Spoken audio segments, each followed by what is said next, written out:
You pick the side, I just hope you gon' stand on it. Yo, welcome back to the Stand On It podcast, episode 17. Hey man, I appreciate all the support that I've been getting. One of our best rated videos that we had all since we've been doing this podcast. It's just me today. I will have a special guest coming on soon. But whatever you do, man, keep watching, like, subscribe, comment, send the pod out to people you know, engage with the pod. If you got questions, leave it in the chat or DM me or whatever. But we're here to wrap up and talk about the wild card weekend and all the games that happened. There's only one game left that haven't happened yet, which is the Steelers and Texans. So I'm gonna give you guys my thoughts and recap on all the games. But the first segment I will be starting with is that something I called, which is John Harbaugh being fired by the Baltimore Ravens. I think it was time for a change. I said a couple pods ago that voice could get stale. Being in the same place for over 18 years, people are tired of hearing the same thing. There's so many things. It's only so many things that you can do as a coach to rile your guys up, to motivate them. At the end of the day, sometimes all good things must come to an end. And I think John Harbaugh will find a job if he wants to coach this year. And I think he does. So I think he'll land back on his feet. But if I was the Ravens, I would look for getting Lamar Jackson, an offensive minded coach. I think him having 41 touchdowns and 4 interceptions last year, I think he could even be better than when he was 2 years ago. So that would be my thoughts on that. And I think a lot of coaches are probably going to get fired, man. I don't know. We're going to talk about the Packers and Bears game, but I think they're going to move on from Matt LaFleur and all of that. So I'll get onto that later. But I just wanted to touch on John Harbaugh getting fired and play Houston. And yeah, if I was running the Baltimore Ravens, I would definitely not bring back John Harbaugh. I wouldn't bring back the defensive coordinator. I really would fire all the staff, start over, try to get a young head coach. Classic take by me, which was me saying that he was going to get fired. Okay, so now we're going into the wild card weekend. There was a lot of good games. In the first game, I want to talk about is the Panthers and the Rams. I think a lot of people thought it was going to be a blowout. I did as well. I didn't see the Panthers putting up the fight. They did play each other not too long ago, and the Panthers got the win. But I thought the Rams would get their get back and beat the Panthers handily. But it was 34-31, 3-point game by the Rams. I think the Rams got real lucky that they won that game. It was a lot of turnovers, or I wouldn't say a lot of turnovers, but a lot of miscues, especially between Devontae Adams and Matthew Stafford. I know Devontae Adams was out 3 games with a hamstring injury. Matthew Stafford had got hurt throwing the pass, and his finger hitting on the defender's helmet. So I think he was a little rusty after that, but he showed why he's going to win MVP with that last minute drive that he put together. He really walked the Panthers down, was making great throw after great throw. What a throw and catch by Matthew Stafford and the tight end for the Rams. That was a great catch. And the Panthers shocked me. Like I said, I didn't think they were going to put up much of a fight, but Bryce Young probably had one of his best games as a Panther, and I think he did enough to at least be the quarterback for the Panthers moving forward for next year. So I think they're going to pick up his 5th-year option that he has coming up. So I would like to see how the Rams come back for next week against the Seahawks because I know they're going to want their get back as well for losing that game to them on Thursday Night Football. So now I'll be moving to probably the game of the week for Wild Card Weekend was the Bears versus the Packers, a 31-27 win by the Bears in comeback fashion. They were down 21-3, and I thought the game was over, but I should have known. They just played each other not too long ago, and the same situation happened. They were down, came back, won in overtime, got an onside kick recovery by the Bears special teams unit, and Caleb game-winning drive, a deep shot to DJ Moore to win overtime a couple weeks ago. But this right here is the reason why I think Matt LaFleur will be getting fired. And also another take of mine is we have to do something about these kickers. They get paid handsomely. Not like everybody else, all the other position players, but they still get paid millions of dollars to kick the ball and make sure they make the field goals. And a lot of these games are getting decided by missed field goals. And the Packers kicker Brandon McManus missed two field goals and one extra point, and that was a lot of points on the board that he missed. And I just think that you got to have a reliable kicker. Excuse me. Yeah, so I just think having a kicker that's clutch and reliable, like how back in the day he had Adam Vinatieri, he was making clutch kick, and every kick that he kicked, he was making. And I just think points are at a premium in the playoffs. And if you're not having a kicker, make sure that he's executing his kicks, it's gonna be bad. But I want to give a shout out to the Bears, man. I know this been kind of their niche and is coming back from maybe double digit leads or just coming back in general in the fourth quarter and winning the games. I know that's not really a great recipe to have because sometimes you could just run into a team that don't let their foot off the gas and that's going to continue to punish you. But they've been doing their thing.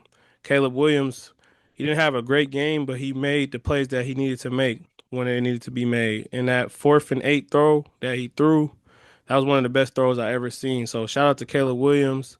The Packers have a lot of soul searching to do. I know they lost Micah Parsons. That was a big loss, but not being able to win any games after he got hurt is just is wild. And I don't think you could be successful with just relying on one player to change the game for you. So I think Matt LaFleur is out of there, in my opinion. His contract is expired, so I don't think they're going to bring him back. It was horrible, sorry, game management by Matt LaFleur. Being up 21-3, you had the ball after halftime and just not being smart with clock management. You didn't let the Bears burn any timeouts. I think one drive, they only whittled off 40 seconds for that whole drive. And when you're playing and when you're up, you got to keep being aggressive, but that doesn't mean always throw the ball. You have to run the ball, bleed the clock out, let them use their timeouts. You throwing the ball, throwing deep shots, and they're not coming down with the ball. It's stopping the clock, which means the Bears don't have to use any of their timeouts. So they have a lot of soul searching to do. That was a tough way to lose. And I just don't think Matt LaFleur is coming back. And I definitely don't think that kicker is coming back. I think he shouldn't even have got on the plane with them after that performance that he had. So great win by the Bears. And they play the Rams next week. So I can't wait to see how that game goes. That should be a shootout. Next game I want to talk about is the Bills and Jaguars, which I had the Jags winning. The Bills came up with the dub 27-24. Yeah, man. Trevor Lawrence went back to being Trevor Lawrence when it mattered most. Turning over the ball, two turnovers. I think in the stretch of games where he played the last 6 games, he only turned the ball over one time and had two interceptions. And yeah, turnovers, you can't really turn the ball over in the playoffs. That could be the deciding factor on whether you win or go home. And I think Trevor Lawrence didn't have a great game. Josh Allen proved why he's one of the best quarterbacks in the league. He was down. He had the ball with 4 minutes left. He drove the ball down the field and scored a touchdown to essentially end the game. Like I said before, this is Josh Allen's best chance of winning a Super Bowl. He has no Patrick Mahomes, who have beaten him 4 times in the playoffs. No Lamar Jackson, no Joe Burrow, who also have beaten him in the playoffs as well. And you're gonna go against this tough Denver Broncos defense, but if you say who you say you are, you got to beat the Broncos and get closer to making it to the Super Bowl. But also think Sean McDermott can breathe a little bit because I believe if they would have lost, they would have let Sean McDermott go. And as you've seen with the Ravens, they let go of Jim Harbaugh and they were not going to bring him back because they lost and didn't make the playoffs. So I think Sean McDermott saved his job by winning that game for sure. So can't wait to see how the Bills and Broncos play next week. Next game I want to talk about, it was a defensive game. Really wasn't nothing to talk about that much, so I won't spend too much time on it. But the 16-3 was the final score. Patriots won. Um, I just think we're gonna have to have a conversation about Justin Herbert. Can't keep making excuses for him. Only scoring 3 points. Still doesn't have any playoff wins in his whole career. Turning the ball over. You can't turn the ball over in the playoffs. So I know it's going to be a narrative of he doesn't have his starting offensive lineman, which is true. But as you seen in the game I will talk about later, the 49ers made do with whoever they had and they won that game. So there's no excuses with Justin Herbert, man. I don't know how he gets over the hump, but if you're telling me that your defense only gave up 16 points and you turned the ball over, and you only put up 3 points the whole game, it has to fall on you, man. You have to get some blame on that. You can't keep deflecting and blaming other players. Shout out to the Patriots, man. They played a great game. Holding a team to 3 points is hard to do in the NFL, especially in this NFL where you can't be as physical as you once were back in the day. Drake May did what he needed to do. He ran the ball effectively tonight. Um, and he got to continue to use your legs because the Chargers were getting after him, sacking him. Strip sack away from the Chargers, had a strip sack, could have had another one. So, yeah, man, they just have to keep doing what they're doing. But they gotta have put up some more points though, because 16 points is not gonna always cut it in the playoffs. But yeah, man, they got fortunate that they pulled this dub out, man. And shout out Mike Vrabel, my coach of the year. As you check on my predictions, I think he's gonna do another great job.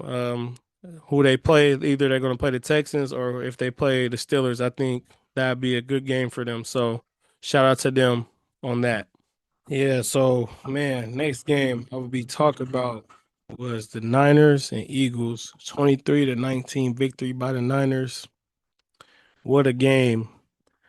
If y'all know, in the last episode, I was trolling a lot of my Niner fans and my friends and family members that's Niner fans about y'all losing to the Eagles, but y'all shut me up. That was a great win for y'all. I also did say if you guys can limit Saquon, I think you guys have a chance to beat them. I want to start off with the Niners though. Losing George Kittle with a torn Achilles, that was a big, big loss. He's one of the best tight ends in the league. I think he's the most complete tight end because he could catch and he's great at blocking in the run game. So losing him with a torn Achilles looks like he's going to be out probably the whole rest of the year, probably into the next season. That's a tough loss.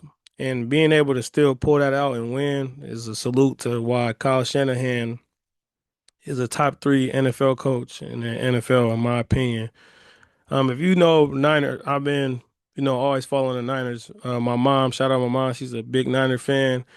I watch them every year, and they always deal with a plethora of injuries. And it doesn't matter who it could be. It could be that quarterback, the edge rusher, linebacker, corner, you name it, lineman, receiver. Two of they receivers they were counting on, and Brandon Ayuk and Ricky Pearsall were out this game. So gotta give kudos to him, but I also want to give kudos to Robert Saleh, defensive coordinator for the Niners. I think he's gonna get a head coaching job, and that performance that he did today against the Eagles probably solidify him getting a coaching job because you had Fred Warner out, the best middle linebacker in the game. Nick Bosa out. He's been out all year. Great edge rusher. And being able to do what you guys did to the Eagles offense, if you watch that whole game, the Eagles weren't really moving the ball. And even when the Eagles defense capitalized on interceptions by Brock Purdy, the Eagles didn't really do nothing with it. So that's a huge shout out to Robert Saleh in that defensive unit as well. So I want to give a shout out to them. They play the Seahawks this or next week, rematch, which they could have been the number one seed, but they lost to the Seahawks. So I know they're looking for revenge. You have to wait and see on my predictions for who I have in that game. But that was a great win for the Niners, and it's a stat out there that Juwan Jennings threw 15 air yards, completed one of them. Jalen Hurts didn't do that the whole game, so that's pitiful. And I'm gonna get to the Eagles in a minute, but I feel like that play call that Kyle Shanahan dialed up, that gave you guys all the momentum to beat the Eagles. I think after that play, the Eagles were shell shocked, and I think it was over after that. And the Eagles, their kicker is probably out of there too, man. You gotta capitalize on every point that you are given in the NFL. Because if the kicker made that extra point, they wouldn't have to need a touchdown to win the game. They would have just needed a field goal to tie it. But him missing that kick, he's been missing a lot of kicks too, so he's probably out of there for sure. But yeah, shout out to the Niners. Great play call by Kyle Shanahan, and that turned the game for sure. Now going to the Eagles, I got a lot to say on that. Um, if you go to the clips I had talked about Jalen Hurts, and we're gonna put it on this video. Offense is filled and drove by Saquon, and Jalen Hurts is don't have that luxury to just do what you say he's doing, and keep losing these games. Something is wrong with him. Like everybody, like I love Jalen Hurts. We love all our brothers that play quarterback for sure. I'm not even trying to be on that tearing down or whatever.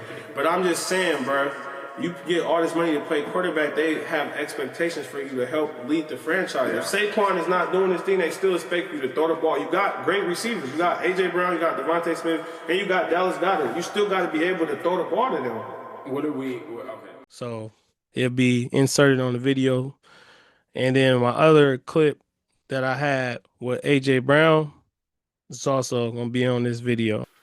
Man, we didn't even get to talk about them. I don't know what's going on with them, bro, but I'm gonna go with the Eagles, but something is wrong with them. Fuck the Eagles. Something is wrong with them, bro. We don't gotta bring them up. Yeah, but nah, bro. Everybody was telling me that I'm tripping about what I said about A.J. Brown, that it's gonna be his last year, but something wrong with that offense, bro. So somebody gonna have to go. And they ain't gonna let go of Jalen Hurts, I don't think. So I think AJ out of there in that offensive coordinator. I think we're just like watching them play. So let me talk about my opinions on the Eagles and the totality of their whole season right now. So starting the beginning of the season, Saquon did not look like Saquon. A lot of those touches that he had last year where he almost broke the record. He could have broke the record, but he set out the last game of the season of last year. He didn't look like himself. The offensive line didn't look like themselves, dealing with a lot of injuries, but still didn't look like themselves. And A.J. Brown was telling everybody every week that the offense looks horrible, that it doesn't look right, and this cannot be sustainable in the playoffs. And they're trying to go to the Super Bowl and repeat as champions. And he was right, but he also has some fault in it, and I'm gonna get to him in a minute. But I don't know what it was, what it is. The Eagles just got real complacent and real conservative, and it's coming up too many times. And I already had this conversation with Khalil not too long ago that the Eagles paid Jalen Hurts a lot of money. So when you get paid a lot of money, you got to deliver. And he did win a Super Bowl last year, but you can't get back last year. We focus on this year now. And he did not play good this year. And everybody was saying, well, he keeps winning, he's winning, he's winning. But now that he's not winning, what you guys want to say now? Because it looked bad this year. And yeah, you could blame the offensive coordinator. He had some fault. You could blame A.J. Brown. He had some fault. You could blame the offensive line. He had some fault. Saquon. Whoever you want to blame. Nick Sirianni. But Jalen Hurts is the face of the franchise. He gets paid the big bucks. He's the leader of that team. So it falls on him at the end of the day. And I just feel like if you're going to be that quarterback, a lot of things happen that get masked when you winning. But as soon as you lose, everybody's going to point their finger. And I think Jalen Hurts got to look at himself in the mirror and come back better as a passer. Like he got to make that jump as a passer. Because you can't keep having games where you're throwing the ball and you barely getting 150 yards passing. There's a lot of games where you're not even getting 200 yards passing. That's bad. When you got a receiver like A.J. Brown, Devontae Smith, and then you got Dallas Goedert, there's no way that you're throwing the ball under 150 yards of passing. That's terrible. But now I want to get on to A.J. Brown. A.J. Brown did a lot of talking. He did a lot of complaining. But when it matters most, today in the playoffs, he didn't do his job. Dropping balls, not giving the best effort on his routes.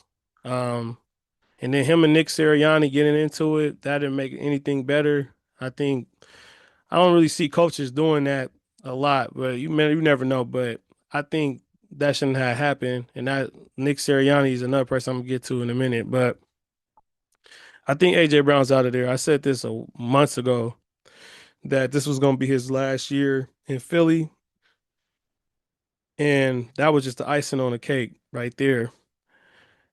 So I think he's gonna get traded. I think they're gonna fire the offensive coordinator, Kevin Patullo. He's definitely not coming back. I don't see no way he comes back. So Philly's gonna have a lot of things they're gonna have to figure out, whether it's cutting players, trading players. You know, Howie Roseman is one of the best GMs in the league, if not the best. So I just think AJ Brown time there is done. And I also feel like if the Eagles don't get far in the playoffs next year, Nick Sirianni is gone. That's one of my takes right now. We're not going to find out till next year what happens, but he's out of there if he doesn't win or go far in the playoffs, because him winning that Super Bowl really saved his job, because they were talking about firing him before they won the Super Bowl. So the Eagles got a lot to work on, and I just think I said these things and Eagles Nation got on me saying I don't know what I was talking about. I'm just talking. But there's a lot of people, same Eagles fans that saying that are the same people saying that what's going on with my quarterback, and AJ Brown has to get out of here. And I also want to say, AJ Brown, that was not a cool move of you not to talk to the media after y'all lost, because you were one of the reasons why you guys lost. And you gotta, the whole point of this podcast is just not about me. It's about life. Standing on it is just a lifestyle for me. If you're gonna say something, you gotta stand on your 10 toes, good or bad, and be there. You can't leave out because something didn't go your way, or y'all lost, or you didn't play well. You got to be there, answer the questions for the reporters, because when y'all was winning, you was talking a lot, talking about the offense, talking about this and that, and now y'all lose, you don't have nothing to say. So I didn't like that at all. But you know, we'll see where it goes from here. But yeah, that's the wrap up for segment one about the recap. So next segment will be my divisional round predictions. So I'm gonna go rapid fire and what the predictions, and give y'all a quick little thing about who I think is gonna win and why. So the first game I'm gonna talk about is the from the AFC bracket. I'm gonna talk about the Bills and the Broncos. That's gonna be a great game. Josh Allen versus one of the best defenses in the league. I'm going with the Broncos though. I think their defense is going to create pressure. And might even get a couple turnovers off of Josh Allen. Also, if Bo Nix doesn't turn over the ball, I think the Broncos win. But if he turns the ball over, I can see the Bills easily winning. But I'm gonna rock with the Broncos. They're at home. They off a bye, got arrested. And I just think that pass rush and that secondary is going to get after Josh Allen. So that's my pick right there. We don't know, because I'm filming this today, which is Sunday. I don't know who's going to play who, but I'm going to pick the Patriots, and I think they're going to play the Texans. I think the Texans are going to beat the Steelers, but even if the Steelers win, I'm still rocking with the Patriots. I think the Patriots have a better offense than either the Steelers or the Texans, so I'm going to go with the Patriots. Now, for the NFC, I'm going to go start with the Niners and Seahawks. The third matchup, 1-1 right now, so whoever wins this matchup will be 2-1 in all the games they played this year. So I'm going to go with the Seahawks. I think it's going to be a low-scoring game again, and I think the Seahawks edge it out on a late-game field goal. So I'm going to go with the Seahawks to beat the Niners. I also think Fred Warner might come back, but I'm still going to go with the Seahawks, just for this reason why I said last episode Brock Purdy struggles against Mike McDaniel or Mike McDonald defenses. Like I said, 6 touchdowns, 8 interceptions in the games he played against him. So I'm going to go with the Seahawks. Now, the next game is probably going to be cold as hell out there. The Rams going all the way to Chicago to play the Bears.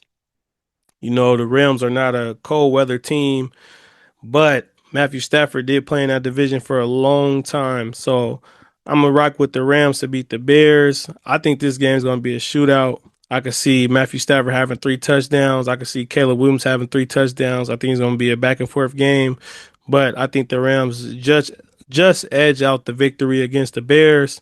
So I'm gonna go with the Rams. And shout out to my dog Playboy and Dwayne. You know they big Rams fans, so I know they like that I'm rocking with them. So yeah, those are my predictions for the divisional round. And the last thing I want to say is all y'all Niner fans that keep trolling me, y'all got it this week. Y'all got it this week. But I'm telling you, if y'all lose next week, I'm gonna be unbearable. I got people DMing me, commenting stuff, and saying all of this and that. We gonna see. But y'all can have y'all a little fun right now. Y'all can have y'all fun right now. And yeah, man. Hopefully I'm back in the studio next week to do a fantasy football presentation. We're gonna have the trophy, the ring, the $500. We probably let my boy Drew speak on how he won his championship. Still mad I didn't win, but yeah, man, I appreciate all you guys supporting me. One of our best videos that we just had last episode, and got a bunch of subscribers as well. Still trying to get to 500 subs real soon, so keep supporting, man. And yeah, great week this week. Can't wait to see what folds out next week. But yeah, man, my song of the day is "Wintertime Grind" by Peasy, a banger, and I'm on a grind right now. I'm trying to put this content out and do what I can to make this pod grow. So I appreciate everybody that supported me. And yeah, man, we'll be back soon. Well, I was supposed to have a guest here. I don't know what happened, but maybe next week if the Niners win, I'll try to get my boy back on here. So yeah, man, I'm out. Peace. You pick the side, I just hope you gon' stand on it.